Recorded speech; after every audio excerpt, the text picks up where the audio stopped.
பூவே என் வாழ்வில் மீண்டும் என ஈன்ற தாயே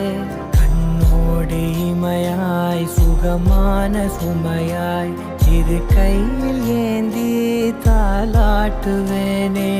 காற்றோடு தலை கோதி நதியோடு தவழ்ந்து